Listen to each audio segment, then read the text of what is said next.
أعوذ بالله من الشيطان الرجيم بسم الله الرحمن الرحيم الحمد للہ رب العالمین والصلاة والسلام علی نبینا محمد وعلی آلہ وصحبہ اجمعین، اما بعد۔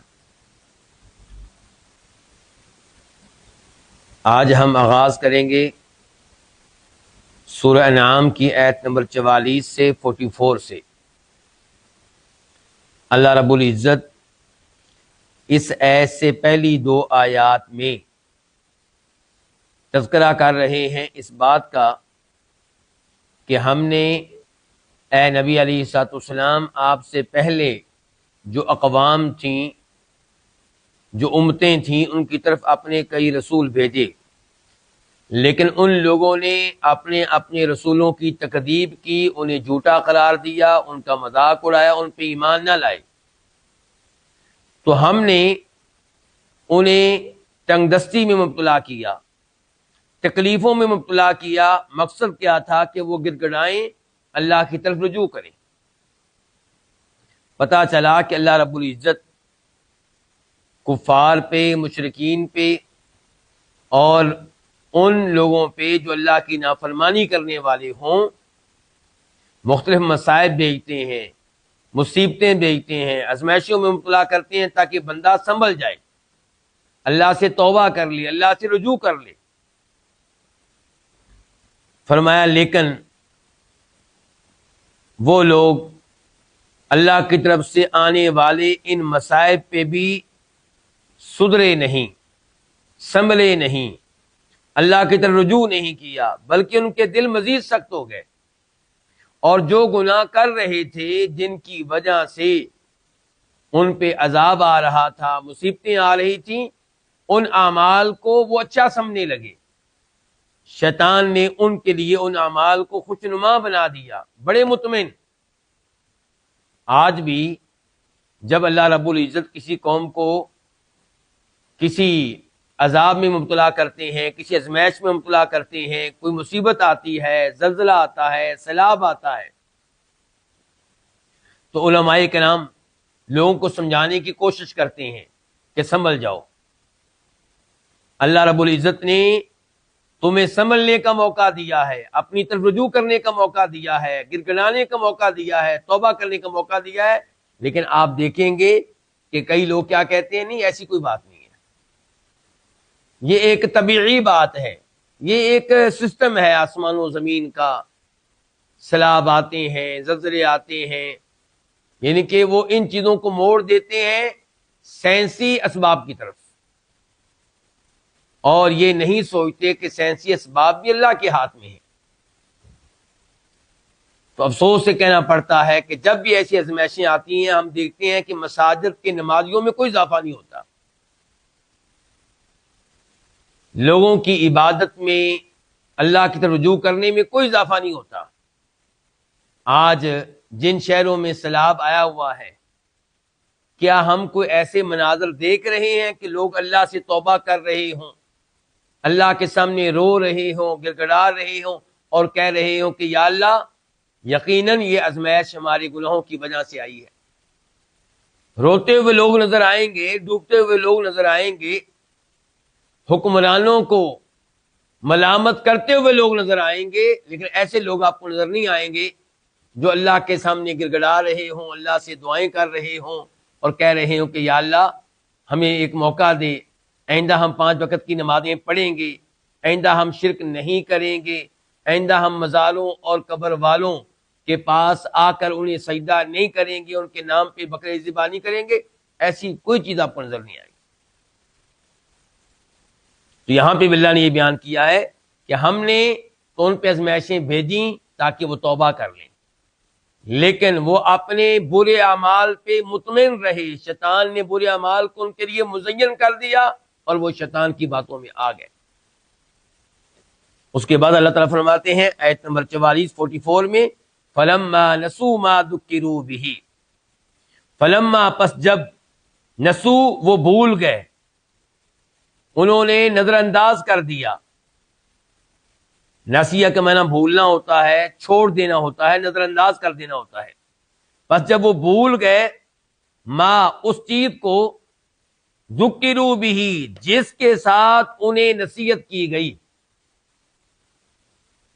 فتحنا، یہ لمحہ کا جواب ہے، فتحنا تو ہم نے کھول دیے، علیہم ان پہ، ابواب دروازے، کل شیء ہر چیز کے، ابواب جمع ہے کس کی؟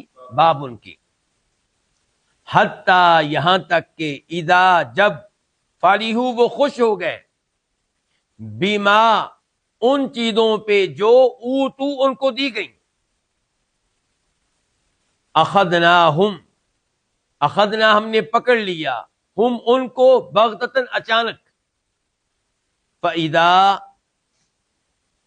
پس، پاک میں نے پس، اذا یہ فجائیہ ہے، اس کا معنی کیا ہوتا ہے؟ اچانک کا، یکا یک، ناگہاں، پس یکا یک ہم وہ، مبلسون نا امید ہو گئے، مبلسون جمع ہے مبلسون کی، اب لاسا وہ نا امید ہو گیا.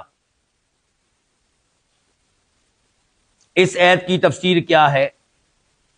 اللہ رب العزت بیان کرے، فلما نسوا ما ذکروا به، کہ ہم نے انہیں ازمائشوں میں مبتلا کیا، مصائب بھیجے، تکلیفیں دیں تاکہ وہ گڑ گڑائیں، تاکہ وہ توبہ کریں، تاکہ اللہ کی طرف رجوع کریں،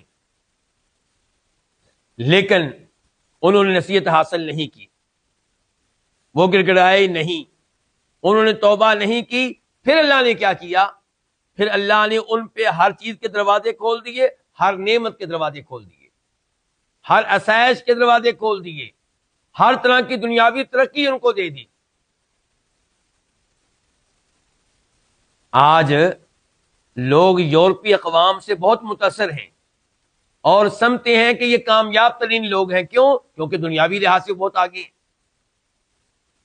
لوگ آج کل یورپ کو جنت سمجھتے ہیں اور یورپی اقوام کو لوگ سمجھتے ہیں کہ شاید یہ اللہ کے پیارے ہیں، کامیاب لوگ ہیں، اللہ ان پہ راضی ہے، اسی لیے اللہ ان کو نعمتیں دے رہا ہے.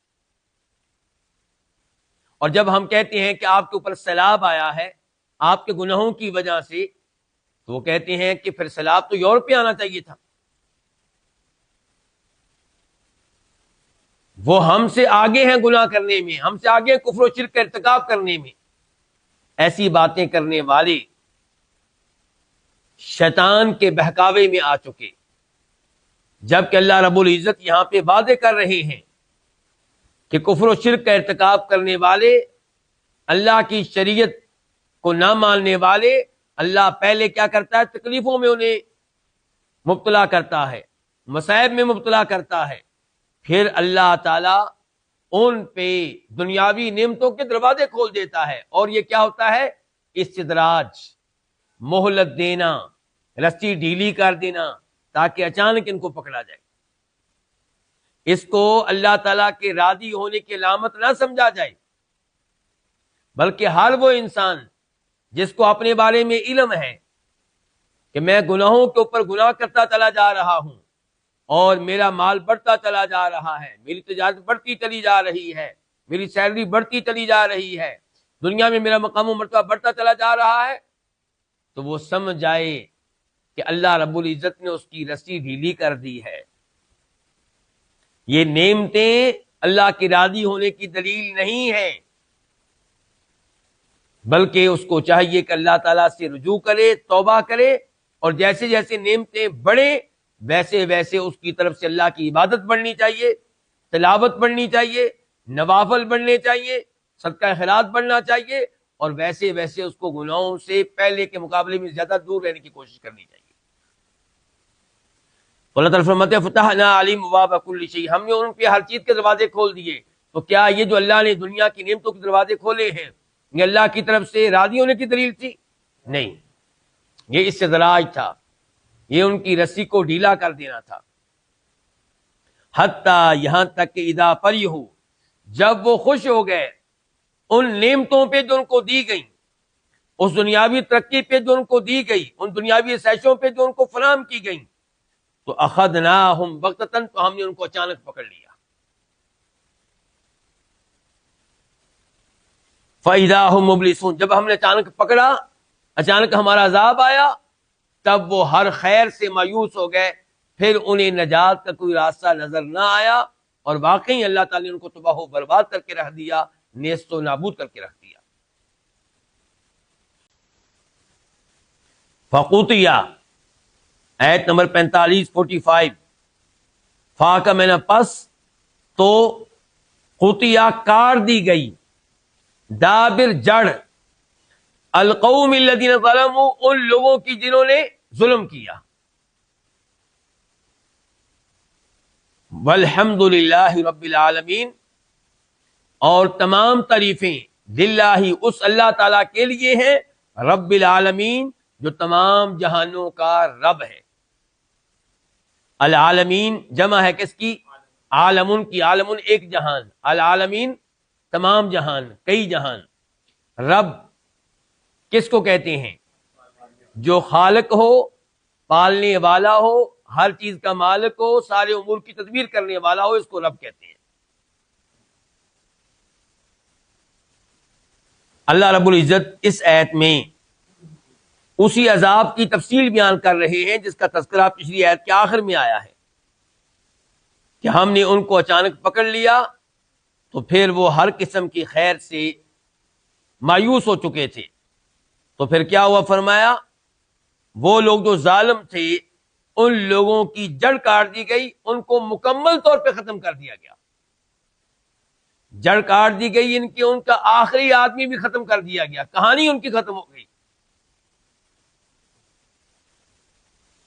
اور اللہ نے یہاں پہ یہ نہیں کہا کہ ان لوگوں کی جڑ کاٹ دی گئی، بلکہ کیا کہا؟ ان لوگوں کی جڑ کاٹ دی گئی جنہوں نے ظلم کیا۔ میں آپ کی توجہ چاہتا ہوں، لگتا ہے آپ لوگ سارے میرے ساتھ نہیں ہیں۔ یعنی کہ سیاق و سباق کا تقاضا یہ تھا، پچھلی آیت میں ان کا تذکرہ آ رہا تھا تو اللہ تعالیٰ اب یہاں پہ کہتے چنانچہ ان لوگوں کی جڑ کاٹ دی گئی۔ اللہ نے یہ نہیں کہا، اللہ نے کہا چنانچہ ان لوگوں کی جڑ کاٹ دی گئی جنہوں نے ظلم کیا۔ تو کیا مقصد ہے اس کا؟ مقصد یہ ہے کہ جڑ کیوں کاٹی گئی، عذاب کیوں آیا؟ ان کے ظلم کی وجہ سے۔ ظلم سے مراد کفر و شرک، ظلم سے مراد اپنے اوپر ظلم کرنا، تو ہر قسم کا ظلم اس میں آ گیا، بڑا ظلم بھی اور چھوٹا ظلم بھی۔ اور اس میں پیغام مل گیا مجھے اور آپ کو، پیغام مل گیا آج کل کے لوگوں کو کہ ان کی جڑ کاٹی گئی، ان پہ عذاب آیا ظلم کی وجہ سے، تم ظلم سے بچ جاؤ۔ اس کا مطلب یہ ہوگا کہ جو بھی ظلم کرے گا اس کا یہی انجام ہوگا۔ اور اللہ رب العزت یہ ذکر کرنے کے بعد کہ ان کو تباہ و برباد کر دیا گیا، نیست و نابود کر دیا گیا، کہہ رہے ہیں کہ تمام تعریفیں اس اللہ تعالیٰ کے لیے جو تمام جہانوں کا رب ہے۔ یہاں پہ اللہ تعالیٰ اپنی تعریف کیوں بیان کر رہے ہیں؟ یہاں پہ ہمیں اللہ تعالیٰ کی تعریف کیوں کرنی چاہیے؟ کیونکہ اللہ تعالیٰ نے ان ظالموں سے دنیا کو پاک کر دیا۔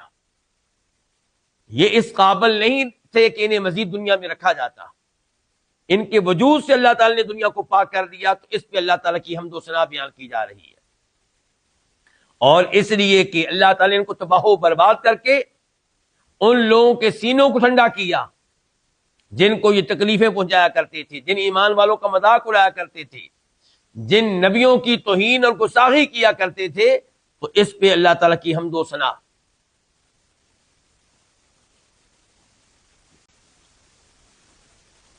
آیت نمبر 46 قل آپ کہہ دیں،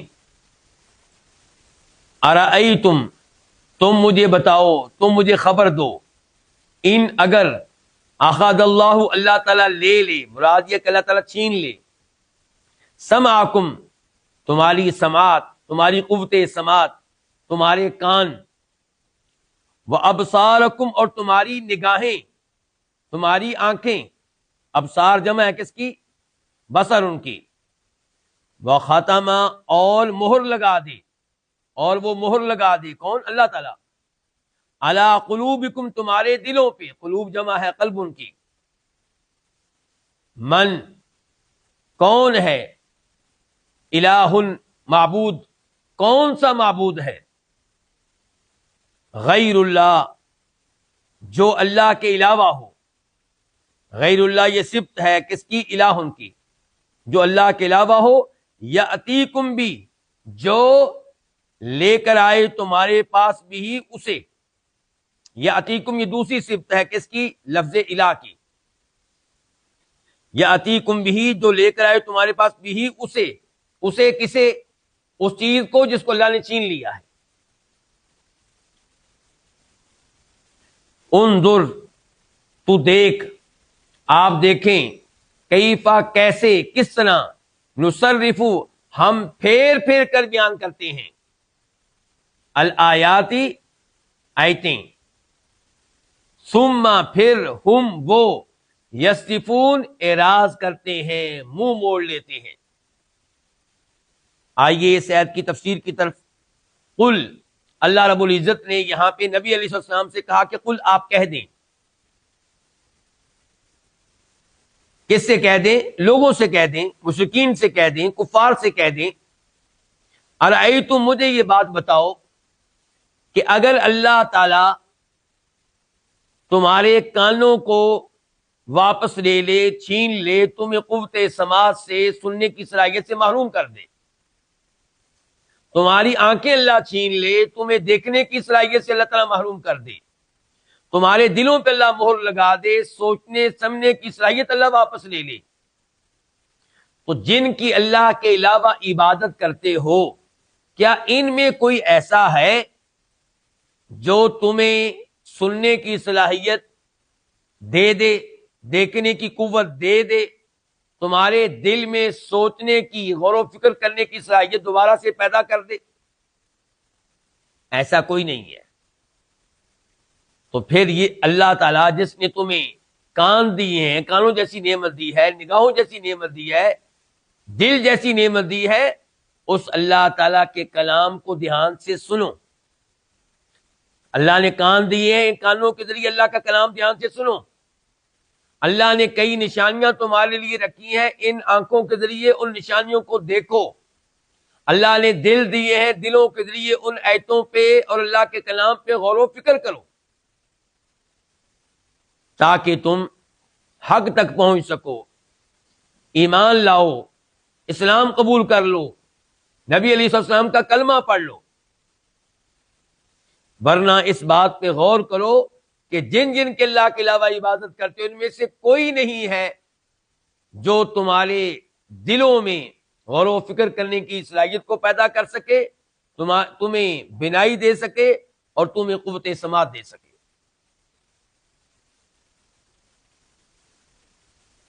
اللہ رب العزت نے یقیناً الفاظ میں ایسی بات بیان کر دی ہے جس کے بعد انسان کی آنکھیں کھل جاتی ہیں اور انسان حق قبول کرنے کی طرف آمادہ ہو جاتا ہے۔ اللہ تعالیٰ کہتے ہیں کہ ہم نے تو اسی طرح اپنی آیتیں، اپنا کلام پھیر پھیر کر بیان کیا ہے، بار بار بیان کیا ہے۔ حق کو کبھی اس طریقے سے بیان کیا ہے، کبھی اس طریقے سے، کبھی اس اسلوب کے ساتھ، کبھی اس اسلوب کے ساتھ۔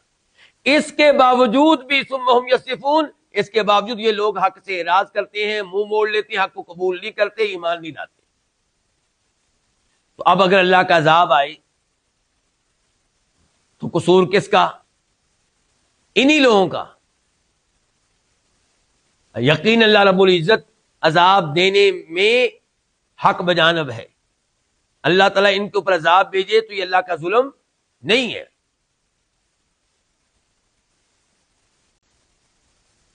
ایت نمبر 47 قل آپ کہہ دیں، ارأیتکم تم مجھے بتاؤ، تم مجھے خبر دو، ارأیتکم بمعنی اخبرونی، ان اگر عطا آئے کم تم پہ عذاب اللہ، اللہ تعالیٰ کا عذاب، بغتتن اچانک، مثال کے طور پہ رات کے وقت، او جہرتن یا اعلانیہ، مثال کے طور پہ دن کے ٹائم، دوپہر کے وقت، حل یہلک الا، حل کا معنی ہوتا ہے کیا، حل استفہام کے لیے آتا ہے، لیکن یہاں پہ استفہام کے لیے نہیں بلکہ نفی کے لیے ہے۔ کیوں؟ کیونکہ آگے الا آ رہا ہے، چونکہ بعد میں الا آ رہا ہے تو ہمیں اس سے پتا چلا کہ حل کا معنی یہاں پہ ہے کہ نہیں یہلکو ہلاک کیے جائیں گے، نہیں کوئی ہلاک کیا جائے گا الا مگر القوم الظالمون، ظالم لوگ، ظلم کرنے والے لوگ۔ اللہ رب العزت ارشاد فرماتے ہیں قل، اے نبی علیہ السلام آپ ان سے کہہ دیں، آپ ان تک اللہ کا یہ پیغام پہنچا دیں کہ مجھے یہ بتاؤ کہ اگر تمہارے اوپر اللہ کا عذاب آ جائے، اللہ کا عذاب آنے کی دو شکلیں ہو سکتی ہیں، یا تو اللہ تعالیٰ کا عذاب آئے اچانک، تم لوگ سوئے ہوئے ہو، اچانک اللہ کا عذاب آ گیا، یا دن کے ٹائم آئے، تم دیکھ رہے ہو کہ جیسے عذاب آنے والا ہے، آسمانوں پہ تمہیں بادل نظر آئے، ایسی علامات نظر آئیں جن سے محسوس ہوا کہ جیسے اللہ کا عذاب آنے والا ہے، تو کیا اس عذاب کے نتیجے میں اللہ کے نبی اور رسول ہلاک ہوں گے؟ کیا اس عذاب کے نتیجے میں اللہ کے رسولوں پہ ایمان لانے والے سچے مومن اور مسلمان ہلاک ہوں گے؟ نہیں، تمہیں ہلاک کیا جائے گا اور تمہیں کوئی بچا نہیں سکے گا۔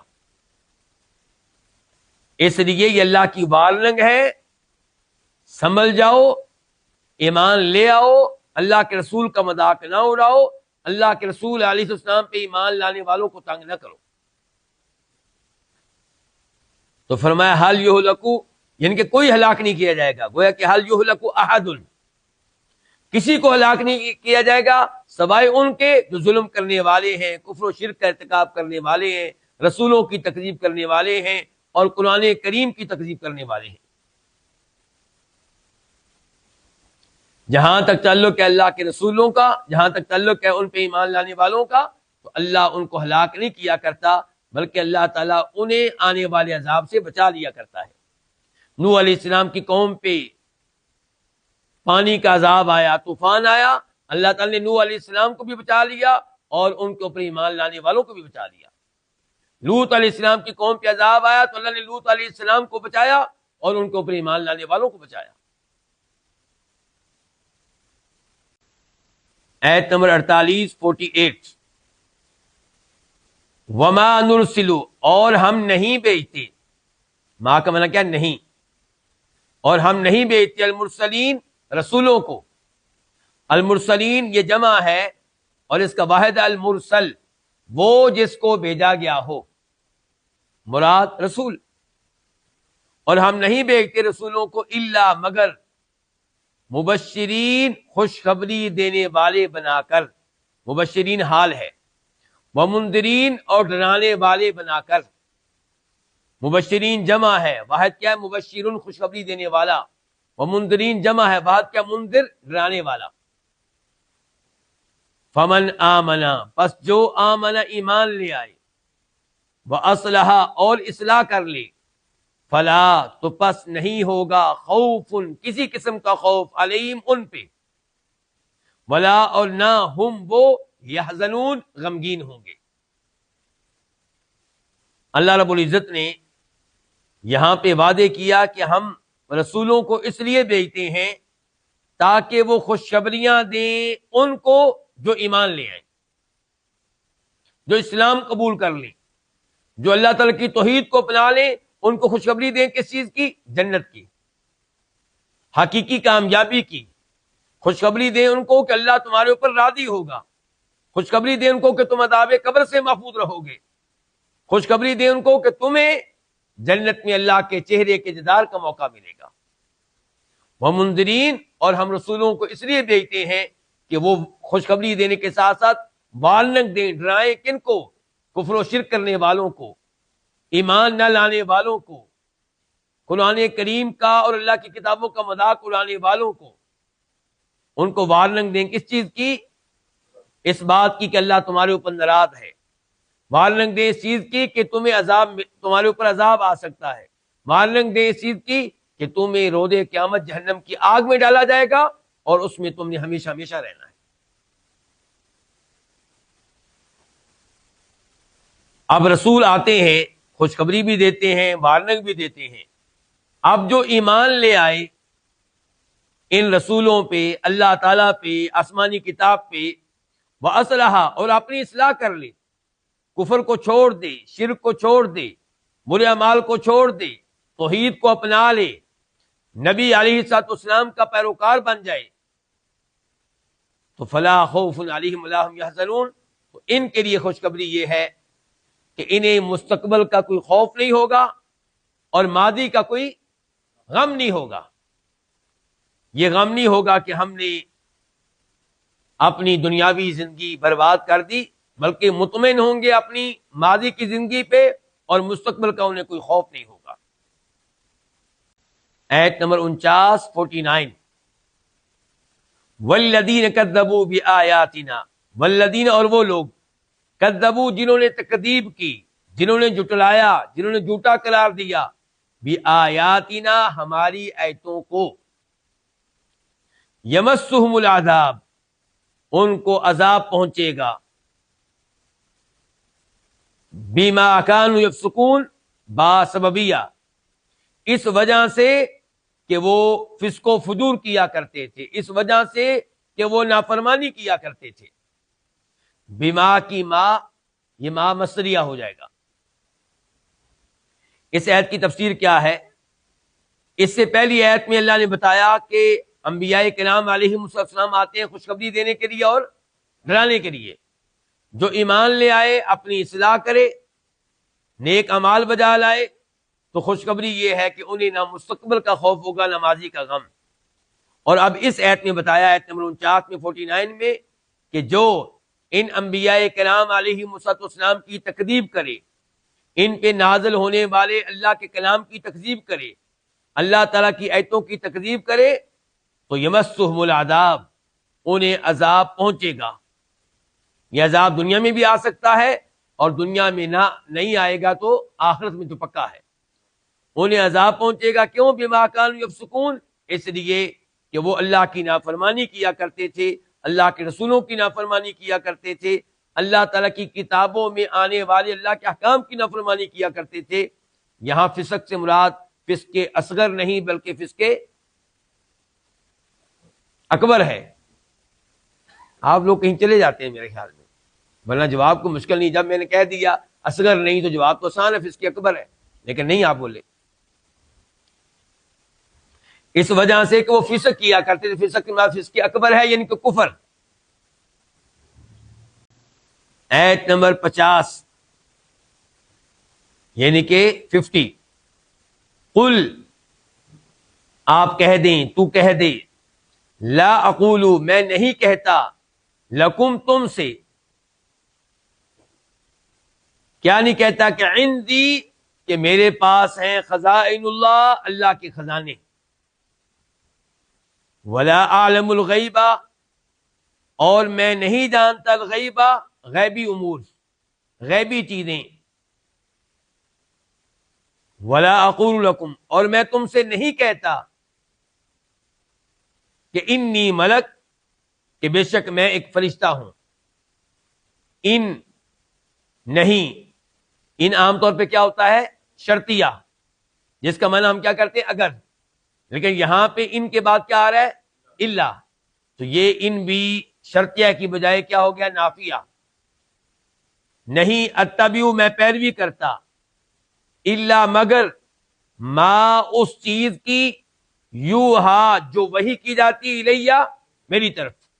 الیہ یہ اصل میں کتنے الفاظ ہیں؟ 2۔ الہ الگ ہے اور یا الگ ہے۔ الہ کا معنی کیا ہوتا ہے؟ طرف، اور یا کا معنی میری، میں، تو الیہ میری طرف۔ قل تو کہہ دے، آپ کہہ دیں، حل کیا، یستوی برابر ہے، الاعمی اندھا، نابینا، والبصیر اور بینا دیکھنے والا، افلا تتفکرون پس کیا تم غور و فکر نہیں کرتے، پس کیا تم سوچ و بچار نہیں کرتے۔ اس آیت میں اللہ رب العزت نے ہمارے نبی علیہ الصلوۃ والسلام کو حکم دیا کہ آپ ان سے کہہ دیں کہ میں تم سے یہ نہیں کہتا کہ میرے پاس اللہ کے خزانے ہیں، تم مجھ سے طرح طرح کے مطالبے کرتے ہو، کبھی یہ مطالبہ کرتے ہو کہ مکہ کے پہاڑوں کو سونے کا بنا دیا جائے، کبھی تمہارا مجھ سے مطالبہ یہ ہے کہ اگر تم واقعی اللہ کے نبی اور رسول ہے تو تیرا گھر سونے کا ہونا چاہیے، او یکون لک بیت من زخرف، اور کبھی یہ مجھ سے مطالبہ کرتے ہو کہ آسمانوں پہ چڑھو، او ترقی فی السماء، اور وہاں سے کتاب لے کر آؤ ہمارے سامنے جس کتاب کو ہم پڑھ سکیں۔ کبھی کہتے ہو کہ مکہ کے پہاڑوں کے بیچ میں سے نہریں جاری کر دو، تو میں نے اپنے آپ کو اللہ کے رسول قرار دیا ہے، اللہ کا نبی قرار دیا ہے، میں نے اپنے آپ کو مشکل کشا، حاجت روا، مختار کل قرار نہیں دیا، میں نے اپنے آپ کو اللہ کا نمائندہ، نبی اور رسول قرار دیا ہے۔ میں نے یہ نہیں کہا کہ میں اللہ کے خزانوں کا مالک ہوں، وہ میرے ہاتھ میں ہے، میں نے تو ایسا کبھی دعویٰ ہی نہیں کیا، تو پھر تم مجھ سے ایسے مطالبے کیوں کرتے ہو؟ اور جب میں یہ مطالبے پورے نہیں کر پاتا تو اس کی وجہ سے میری تکذیب کیوں کرتے ہو؟ یہ الفاظ کیوں استعمال کرتے ہو کہ اگر یہ اللہ کا سچا نبی اور رسول ہوتا تو یہ ہمارے مطالبے پورے کرتا، اس کا گھر سونے کا ہوتا، یہ ہمارے سامنے آسمانوں سے کتاب لے کر نازل ہوتا، یہ مکہ کے پہاڑوں کے بیچ میں سے نہریں جاری کر دیتا۔ میں نے تو ایسا مطالبہ کیا ہی نہیں کہ میرے پاس اللہ کے خزانے ہیں، میں تمہاری طرح کا ایک بشر ہوں، لیکن شان کے لحاظ سے، مقام کے لحاظ سے تم میری شان اور مقام کو نہیں پا سکتے، کیونکہ مجھے اللہ نے رسول بنا دیا، میرے اوپر وہی نازل ہوتی ہے۔ لیکن اس کا مطلب یہ نہیں ہے کہ میرے پاس اللہ کے خزانے اللہ کے ہاتھ میں ہیں۔ ولا عالم الغیب، اور نہ ہی میں نے یہ دعویٰ کیا ہے کہ میں عالم الغیب ہوں۔ یقیناً میرے اوپر وہی نازل ہوتی ہے جس وحی کے ذریعے اللہ مجھے بہت سے غیبی امور بتاتے ہیں، لیکن میں نے یہ دعویٰ نہیں کیا کہ میں ہر غیبی بات کو جانتا ہوں۔ تم مجھ سے طرح طرح کے سوال کرتے ہو اور یہ امید رکھتے ہو کہ میں تمہارے ہر سوال کا جواب دوں گا، یہ ممکن نہیں ہے۔ میں تمہارے انہی سوالوں کا جواب جانتا ہوں جن کے بارے میں اللہ نے مجھے علم دے دیا۔ عالم الغیب صرف ایک اللہ کی ذات ہے، قل لا یعلم من فی السماوات والارض الغیب الا اللہ۔ اور میں نے تم سے کبھی یہ نہیں کہا کہ میں فرشتہ ہوں۔ تم مجھ سے کہتے ہو آسمانوں پہ چڑھو ہمارے سامنے، میں کوئی فرشتہ ہوں؟ میں اللہ کے فرشتوں میں کوئی فرشتہ نہیں ہوں، میں تمہاری طرح کا بشر ہوں، زمین پہ چلتا پھرتا ہوں، تمہاری طرح کھانا کھاتا ہوں، تمہاری طرح قضاء حاجت کرتا ہوں، تمہاری طرح نیند پوری کرتا ہوں، میں نے تمہاری طرح شادیاں کر رکھی ہیں، میرے اللہ نے مجھے تمہاری طرح اولاد دی ہے، ان امور میں تمہاری طرح کا ایک بشر ہوں۔ البتہ مقام و مرتبہ کے لحاظ سے، شان کے لحاظ سے میرا مقام کیا ہے؟ ان اتبع الا ما یوحی الی، میرے اوپر وہی نازل ہوتی ہے اور تمہارے اوپر وہی نازل نہیں ہوتی۔ اللہ نے یہ ذات مجھے بخشا ہے کہ اس وقت دنیا میں جتنے بھی انسان ہیں ان میں سے نبی اور رسول صرف میں ہوں، وہی صرف میرے اوپر نازل ہوتی ہے، اور میں اس وحی کی پیروی کرتا ہوں، اس پہ ایمان لاتا ہوں، اس کے مطابق عمل کرتا ہوں، اسے تم تک پہنچاتا ہوں۔ ان اتبع الا ما یوحی الی، میں نہیں پیروی کرتا مگر اس چیز کی جو میری طرف وحی کی جاتی ہے، اور آپ کے اوپر وحی قرآن کی ہوتی تھی کہ حدیث کی؟ دونوں چیزوں کی۔ وما ينطق عن الهوى ان هو الا وحی یوحى، آپ جب بھی کلام فرماتے تھے وہ کلام وحی کا نتیجہ ہوتا تھا۔ تو پتہ چلا کہ جیسے قرآن وحی ہے، حدیث بھی وحی ہے، جیسے قرآن کی اتباع لازمی ہے ایسے ہی حدیث کی اتباع لازمی ہے۔ کامیاب وہی ہے، مومن وہی ہے جو قرآن کے ساتھ ساتھ حدیث کی اتباع کرے، حدیث کے اوپر ایمان لائے اور حدیث پہ عمل کرے۔ جو قرآن پہ ایمان لائے اور حدیث پہ ایمان نہ لائے، قرآن پہ عمل کرے حدیث پہ عمل نہ کرے، وہ مسلمان نہیں ہے، وہ کامیاب نہیں ہو سکتا۔ قل هل يستوي الاعمى والبصير، آپ ان سے سوال کیجیے، ان سے پوچھئے کہ کیا اندھا اور بینا، نابینا اور دیکھنے والا، یہ دونوں برابر ہو سکتے ہیں؟ یقیناً نہیں ہو سکتے۔ اسی طرح وحی کی پیروی کرنے والا اور وحی کے معاملے میں اندھا بن جانے والا، وحی کو قبول نہ کرنے والا، وحی کی تکذیب کرنے والا، یہ دونوں برابر نہیں ہو سکتے۔ جو انسان اللہ کی طرف سے نازل کردہ وحی پہ ایمان لے آئے، اللہ کے نبی پہ ایمان لے آئے، اللہ کی توحید کو قبول کر لے، یہ بصیر ہے، دیکھنے والا ہے، اس کو اللہ نے روشنی دے دی ہے، اس کا سینہ اللہ نے کھول دیا ہے۔ یہ اور وہ جو اندھا بن چکا ہے، یہ دونوں کیسے برابر ہو سکتے ہیں؟ مسلمان اور کافر برابر نہیں ہو سکتے۔ ان الفاظ سے وہ لوگ عبرت حاصل کریں جو کفار کو مسلمانوں سے بہتر سمجھتے ہیں، ایسے الفاظ استعمال کرتے ہیں جن کا مطلب یہ ہوتا ہے کہ جیسے کافر جو ہیں ہمارے مسلمانوں سے بہتر ہیں، مسلمانوں میں ہزاروں خرابیاں ہوں، ہزاروں خرابیوں کے باوجود اگر وہ توحید کے اوپر ہیں، عقیدہ ٹھیک ہے، تو وہ سارے کافروں سے وہ ایک مسلمان بہتر ہے جو درست عقیدے کے اوپر ہے لیکن ہے گنہگار۔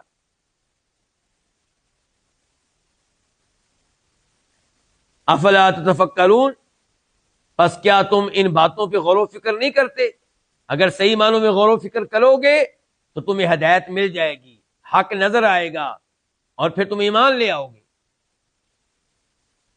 آیت نمبر 51 وَأَنذِرْ، اور آپ ڈرائیے۔ اللہ نے کیا کہا تھا؟ رسول کس لیے آتے ہیں؟ خوشخبری دینے والے بن کر اور ڈرانے والے بن کر، اور یہاں سے اللہ نے ڈرانے کا حکم دے دیا۔ وَأَنذِرْ، اور آپ ڈرائیے، بِهِ، اس کے ساتھ، کس کے ساتھ؟ قرآن کریم کے ساتھ، اس وحی کے ساتھ۔ وَأَنذِرْ، اور آپ ڈرائیے، بِهِ، اس وحی کے ساتھ، اس قرآن کے ساتھ، الذین، ان لوگوں کو، یخافون، جو ڈرتے ہیں۔ کس بات سے ڈرتے ہیں؟ ان یحشروا الی ربہم، ڈرتے ہیں اس بات سے کہ انہیں جمع کر کے لے جایا جائے گا الی ربہم، ان کے رب کی طرف۔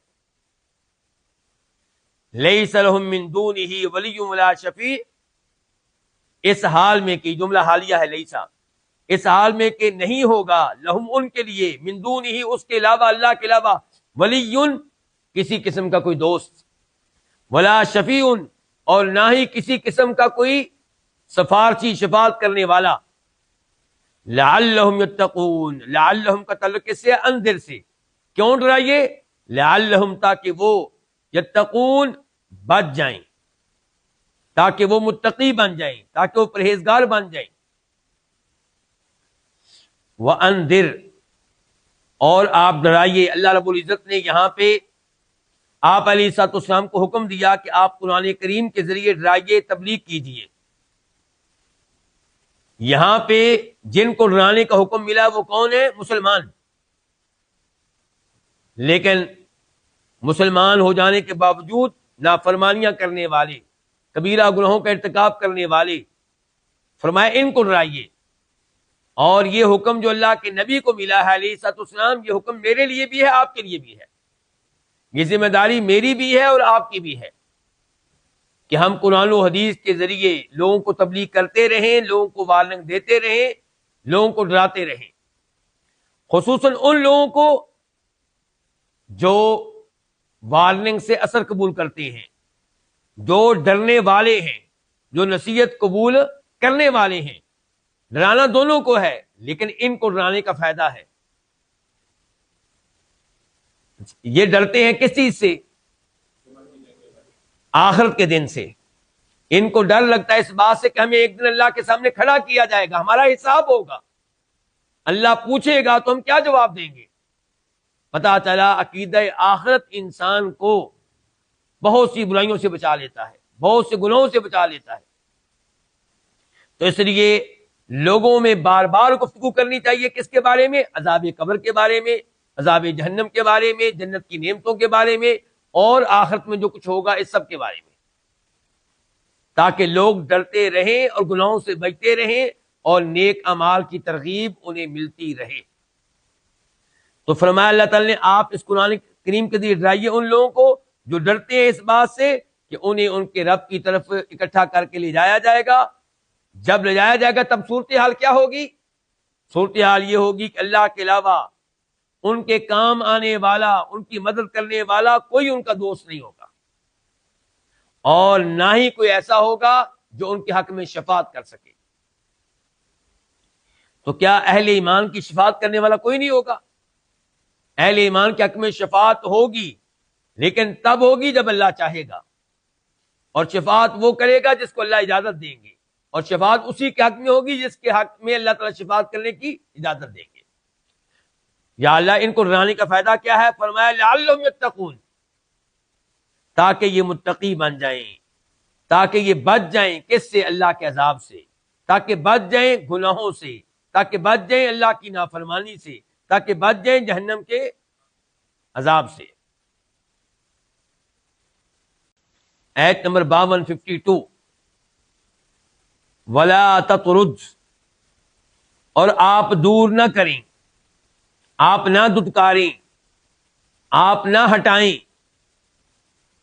الذین ان لوگوں کو، یدعون جو پکارتے ہیں، ربہم اپنے رب کو، بالغداتی صبح میں، والعشی اور پچھلے پہر میں، شام میں، یریدون یہ حال ہے، اس حال میں کہ وہ چاہتے ہیں، وہ ارادہ رکھتے ہیں، وجہو اس کے چہرے کا، کس کے چہرے کا؟ اپنے رب کے چہرے کا، ما نہیں ہے، علیکا آپ پہ، من حسابہم من شیء ان کے حساب میں سے کچھ بھی، من شیء یہ من زائدہ ہے، کچھ بھی، وما اور نہیں ہے، من حسابی کا آپ کے حساب میں سے، علیہم ان پہ، من شیء کچھ بھی، فتطردہم کہ آپ ان کو دور کریں، کہ آپ ان کو دور ہٹائیں، کہ آپ ان کو دھتکاریں، فتکون تو آپ ہو جائیں من الظالمین ظالموں میں سے۔ اس آیت کی تفسیر کرنے سے پہلے اس آیت کا سبب نزول، شان نزول آپ کے سامنے رکھنا چاہوں گا۔ امام مسلم رحمہ اللہ روایت کرتے ہیں جناب سعد بن ابی وقاص رضی اللہ تعالیٰ عنہ سے کہ ہم 6 لوگ نبی علیہ الصلوۃ والسلام کے پاس بیٹھے ہوئے تھے کہ آپ کے پاس کفار آئے، مشرکین آئے، اور انہوں نے آپ سے مطالبہ کیا، آپ سے تقاضا کیا کہ آپ ان 6 لوگوں کو یہاں سے نکال دیں، ان کو اس مجلس سے دور کر دیں، تاکہ ہم آپ کے پاس بیٹھ سکیں، آپ سے گفتگو کر سکیں۔ یہ 6 لوگ کون تھے؟ ایک تو اس حدیث کے راوی ہو گئے، کون؟ سعد بن ابی وقاص۔ آپ لوگ میرے ساتھ نہیں ہوتے جب بھی میں چیک کرتا ہوں، تو یہ کون تھے؟ سعد بن ابی وقاص۔ دوسرے نمبر پہ عبداللہ بن مسعود رضی اللہ تعالیٰ عنہ، تیسرے نمبر پہ جناب بلال رضی اللہ تعالیٰ عنہ، اور جو دیگر ہیں ان کا نام ذکر نہیں کیا جناب سعد بن ابی وقاص نے۔ تو نبی علیہ الصلوۃ والسلام نے ان کا مطالبہ سن کر اپنے دل میں سوچا کہ میں اگر کچھ دیر کے لیے ان صحابہ کرام کو یہاں سے بھیج دوں تاکہ یہ میرے پاس بیٹھیں، اللہ کا کلام سنیں، اللہ کا قرآن سنیں، شاید ایمان لے آئیں۔ آپ ہمیشہ حرص رکھتے تھے اس بات کی کہ لوگ ایمان لے آئیں، اللہ کے عذاب سے بچ جائیں، جنت میں جانے والے بن جائیں۔ تو آپ نے اس موضوع پہ سوچا، غور کیا، لیکن ابھی آپ نے ان صحابہ کلام سے یہاں سے چلے جانے کا کوئی مطالبہ نہیں کیا تھا کہ اللہ تعالیٰ نے یہ آیت نازل کر دی۔ اس سے پتا چلا کہ آج کے عالم دین کو بات یاد رکھنی چاہیے کہ امیر لوگوں کو تبلیغ کرنے کی خاطر غریب لوگوں کو اپنی مجلس سے نکال دینا یہ بہت بڑی غلطی ہے، ایسا کبھی نہ کریں۔ وہ لوگ جو خلوص دل سے آپ کی مجلس میں بیٹھتے ہیں اللہ کا کلام سننے کے لیے، تفسیر سننے کے لیے، احادیث سننے کے لیے، ان کو اپنے آپ سے دور کرنے کی کوئی پلاننگ نہ کریں۔ فرمایا اللہ تعالی نے ولا تطرد، اور آپ دور نہ کریں، اور آپ نہ ہٹائیں، اور آپ نہ دتکاریں، الذین ان لوگوں کو یدعون ربہم جو اپنے رب کو پکارتے ہیں، اپنے رب کی عبادت کرتے ہیں، بالغداۃ والعشی صبح و شام، پہلے پیر پچھلے پیر، 24 گھنٹے اللہ تعالیٰ کی عبادت میں مشغول رہتے ہیں، اللہ کی شریعت کے مطابق زندگی گزارتے ہیں۔ اور ان کی عبادت کرنے کا مقصد کیا ہے؟ دنیا کمانا، نبی علیہ السلام سے کوئی وظیفہ لینا نہیں. فرمایا یریدون وجہہ، اللہ تعالیٰ ان کے دلوں کو جانتا ہے. فرمایا وہ میری عبادت اس لیے کرتے ہیں، مجھ سے دعائیں اس لیے کرتے ہیں تاکہ مجھے راضی کر سکیں، تاکہ وہ اس قابل بن سکیں کہ جنت میں جائیں اور وہاں پہ ان کو اللہ کے چہرے کے دیدار کا موقع مل سکے. وہ اللہ کی عبادت دنیا کمانے کے لیے نہیں کرتے. اتنے مخلص لوگ، چاہے وہ فقیر ہیں چاہے وہ مسکین ہیں، ایسے مخلص لوگوں کو اپنی مجلس سے نکالنے کی اجازت نہیں ہے. ما علیک من حسابہم من شیء، آپ انہیں کیوں نکالیں جبکہ آپ کے ذمے ان کے حساب میں سے کچھ بھی نہیں ہے. آپ سے روز قیامت ان کے بارے میں کوئی مواخذہ نہیں ہوگا، کوئی سوال نہیں ہوگا. وما من حسابک علیہم من شیء، اور ان سے آپ کے بارے میں کوئی حساب نہیں ہوگا، آپ کے بارے میں کوئی سوال نہیں ہوگا، آپ کے بارے میں کوئی مواخذہ نہیں ہوگا.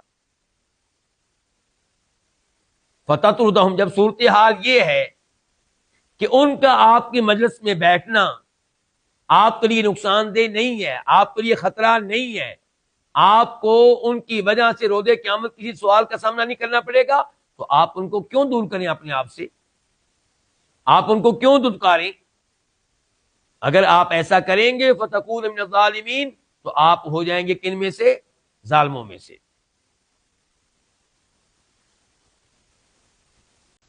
آیت نمبر 53 وَكَذَلِكَ، اور اسی طرح فتننا، ہم نے آزمایا، ہم نے ازمائش کی، بعضہم، ان میں سے بعض کی، ببعض، بعض کے ذریعے، لیقولوا، تاکہ وہ کہیں،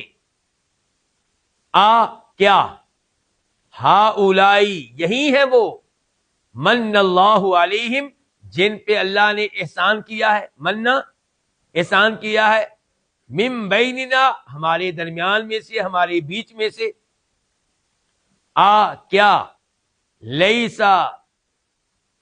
اللہ، نہیں ہے اللہ تعالی، بعلم، خوب جاننے والا، اچھی طرح جاننے والا، بالشاکرین، شکر کرنے والوں کو. اللہ رب العزت اس آیت میں وعدے کر رہے ہیں کہ ہم نے اسی طرح ان میں سے بعض کو بعض کے ذریعے آزمایا ہے. اللہ رب العزت نے بلال حبشی جیسے لوگوں کو، عمار بن یاسر جیسے لوگوں کو، عبداللہ بن مسعود جیسے لوگوں کو، جن کو اس معاشرے میں حقیر سمجھا جاتا تھا، فقیر سمجھا جاتا تھا، ان کو اللہ نے سب سے بڑی دولت دے دی. وہ کیا؟ ایمان. اب یہ لوگ جو اپنے آپ کو ان سے افضل سمجھتے تھے، ان کے مقابلے میں اپنے آپ کو معزز سمجھتے تھے، ان کے مقابلے میں اپنے آپ کو مالدار جانتے تھے، انہوں نے کہا کہ اگر یہ دین جو محمد لے کر آیا ہے علیہ الصلوۃ والسلام سچا ہوتا، درست ہوتا، تو اللہ تعالی سب سے پہلے یہ انعام ہمارے اوپر کرتے. معزز لوگ ہم ہیں، عظیم لوگ ہم ہیں. اگر یہ دین سچا ہوتا، حق ہوتا، تو اس کی علامت کیا ہوتی کہ اللہ تعالیٰ سب سے پہلے ایمان لانے کی توفیق ہمیں دیتا. لیکن ہم تو ایمان نہیں لائے، ہم نے اس دین کو قبول نہیں کیا. قبول کرنے والے کون؟ ہمارے معاشرے کے نکمے ترین لوگ، ذلیل ترین لوگ، حقیر ترین لوگ، بلال جیسے لوگ، عمار بن یاسر جیسے لوگ، عبداللہ بن مسعود جیسے لوگ. کیا وہ دین سچا ہو سکتا ہے جس کو ہم نے قبول نہیں کیا اور ان جیسے حقیر قسم کے لوگوں نے قبول کر لیا ہے؟ تو جناب عبداللہ بن مسعود، جناب بلال، عمار بن یاسر جیسے عظیم صحابہ کرام، لیکن جو فقیر تھے، ان کا ایمان لانا، ایمان لانے میں ان سے آگے نکل جانا، ان کے ذریعے ازمائش بن گیا. ان کے ذریعے کیا بن گیا؟ ازمائش بن گیا. تو خبردار کہیں مجھے اور آپ کو توحید قبول کرنے سے، حق قبول کرنے سے یہ چیز نہ روکے کہ اس حق پہ چلنے والے تو حقیر قسم کے لوگ ہیں، نکمے قسم کے لوگ ہیں، فقیر قسم کے لوگ ہیں۔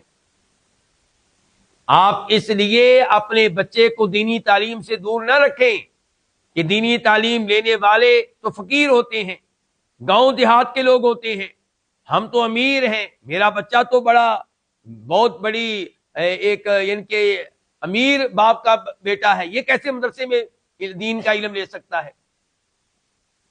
یہ سوچ نہایت خطرناک سوچ ہے، اور یہ سوچ کئی لوگوں کو پستیوں کی طرف لے جاتی ہے۔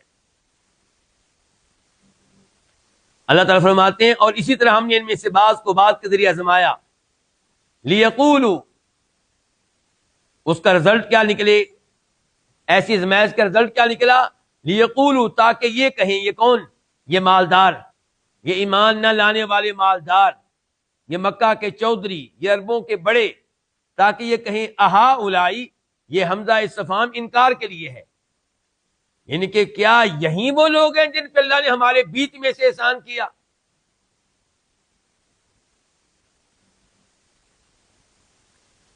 الیس اللہ بعالم الشاکرین، اللہ تعالیٰ نے جواب دیا ان کے اس اعتراض کا، ان کی اس بیوقوفی کا، ان کے اس غلط جملے کا، کہ کیا اللہ تم سے پوچھ کر کسی کو ایمان لانے کی توفیق دے گا؟ اللہ لوگوں کے دلوں کو جانتا ہے، اللہ تعالیٰ کو پتا ہے اپنے شکر گزار بندوں کا۔ اللہ نے سب سے پہلے ایمان لانے کی توفیق ان کو دی جو اس لائق تھے۔ یہاں سے یہ بھی پتا چلا کہ اگر کسی غریب گھرانے کا بچہ عالم دین بن جائے، حافظ قرآن بن جائے، بہت بڑا قاری بن جائے، تو اس کو حقیر نہ جانے۔ یہ لفظ آپ کے منہ سے کبھی نہ نکلے کہ یہ اس لائق نہیں تھا کہ ہماری مسجد میں مصلی امامت پہ یہ کھڑا اور ہم اس کے پیچھے کھڑے ہوں، مجبوراً کھڑے ہو رہے، دل نہیں مانتا۔ یہ تکبر کی علامت ہے، یہ سوچ۔ یقین رکھیں کہ جس بچے کو اللہ نے قرآن کا حافظ بنا دیا، عالم دین بنا دیا، وہ اللہ رب العزت کی طرف سے اس نعمت کے لائق تھا۔ الیس اللہ بعالم بالشاکرین، کیا اللہ تعالیٰ اچھی طرح نہیں ڈالنے والا ان کو جو اللہ کا شکر ادا کرنے والے ہیں؟